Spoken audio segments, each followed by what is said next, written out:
안녕하십니까. 행복한 수요일입니다. 지난밤도 평안하셨는지요? 오늘도 새날을 주신 하나님께 감사하고 믿음으로 그 주님 바라보며 힘있게 달려가는 저와 여러분들 되시기를 주의 이름으로 축복합니다. 오늘은 창세기 28장의 말씀을 통해서 나의 하나님이라는 주제로 함께 은혜를 나누도록 하겠습니다. 오늘 본문에는 야곱의 인생 가운데 굉장히 중요한 사건 하나를 다루고 있습니다. 그동안 알고 있던 하나님에 대한 인식이 완전히 새롭게 바뀌는 그런 귀중한 경험을 하게 되지요.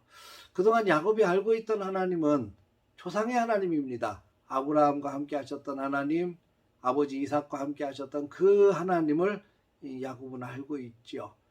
그리고 그 하나님은 복을 많이 주시는 하나님이셨어요. 아브라함을 부르셔서 복 주셨고 아버지 이삭에게 복을 주셔서 엄청난 부자가 되게 하셨던 것 잘 알고 있습니다. 이 야곱의 마음속에 그런 생각이 들었을 것 같아요. 나도 그 복을 받고 싶다. 아버지가 받았던 그 복, 할아버지가 받았던 그 복을 나도 받고 싶다. 그런데 그 복이 장자를 통해서 흘러내려가는 겁니다. 그러니까 자기는 장자가 아니니까 너무 안타까운 거죠. 그래서 생긴 것이 꼼수를 부리게 됩니다. 형 에서를 속여서 팥죽과 장자권을 바꿔먹고 아버지 이삭을 속여서 축복을 받고, 근데 이것이 결국 에서의 마음을 분노하게 했고 그 분노는 동생 야곱을 죽여버리겠다고 작정하는 데까지 갔지요. 이 죽음을 피해서 야곱이 삼촌 라반의 집, 하란에 있는 삼촌 라반의 집으로 도망을 하게 됩니다. 먼 거리예요.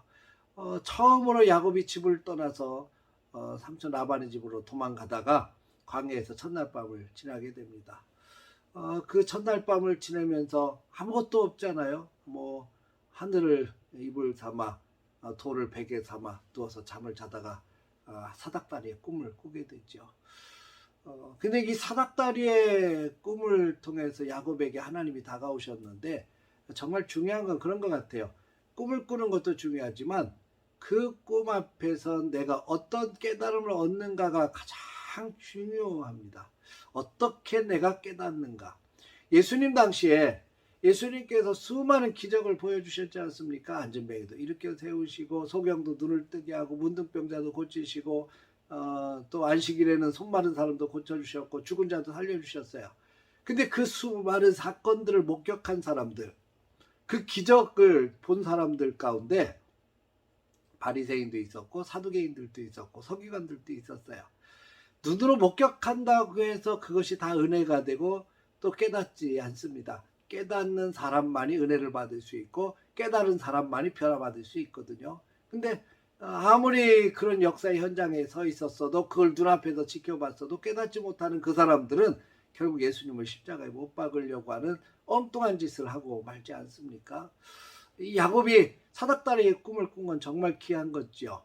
근데 그 꿈을 통해서 생사에게 자기를 찾아오신 하나님을 만나고 경험하고 또 하나님의 축복의 소리를 듣습니다. 네가 누워있는 땅을 내가 너와 네 자손에게 주리니 내 자손이 땅에 티끌같이 되어 네가 서쪽과 동쪽과 북쪽과 남쪽으로 퍼져나갈 것이다.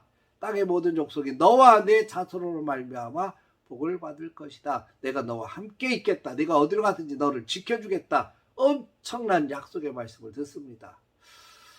이 약속의 말씀을 들으면서 아버지의 하나님, 할아버지의 하나님, 아브라함의 하나님, 이삭의 하나님이 나의 하나님으로 바뀌어지는 역사가 일어납니다. 16절 17절을 보면 야곱이 잠에서 다 깨고 나서 이렇게 고백하죠. 여호와께서 과연 여기 계시거늘 내가 알지 못하였도다. 이에 두려워하여 이르되 두렵도다 이곳이여 이것은 다름 아닌 하나님의 집이요 이는 하늘의 문이로다. 야곱의 하나님으로 바뀌는 순간입니다. 여러분 이 경험이 있어야 되지 않겠습니까? 우리가 자녀들을 위해서 기도 많이 하고 신앙의 유산을 물려준다고 얘기하죠. 아이들이 어렸을 적에는 부모님들의 강압에 의해서 아이들이 신앙생활을 합니다. 주일학교를 다니고 학생회를 다니고. 근데 이런 생생한 나를 찾아오신 하나님, 내가 만난 하나님의 경험이 없으면 그들의 신앙이 단단해질 수가 없어요. 결국엔 세상에 쓸려버리고 맙니다. 우리는 자녀들을 위해서 기도하되 야곱이 하나님을 만나고 체험하고 깨닫고 고백한 것처럼 우리 자녀들이 하나님을 만나고 체험하는 고백이 있는 놀라운 역사가 있기를 위해서 우리는 기도해야 됩니다. 왜냐하면 우리 부모님의 신앙이 아니라 우리 자녀들이 만난 하나님이 되어야 되기 때문에 그렇습니다. 우리 자녀들이 살아계신 하나님을 경험하고 우리 부모의 하나님이 아닌 나의 하나님으로 고백할 때 그들은 평생 주님을 붙들고 살 수 있는 힘을 얻게 되는 것입니다.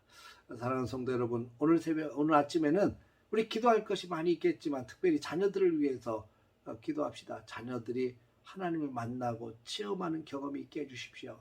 깨닫는 은혜가 있게 해주십시오. 평생 주님을 붙들고 살 수 있는 힘이 있게 해주십시오. 함께 기도하면서 신앙의 유산이 그렇게 생생하게 자녀들에게 물려지는 축복을 허락해 주옵소서. 함께 기도하며 나아가는 자녀들을 위해서 집중해서 기도하며 나아가는 우리 복된 하루 되시기를 주의 이름으로 축복합니다. 할렐루야.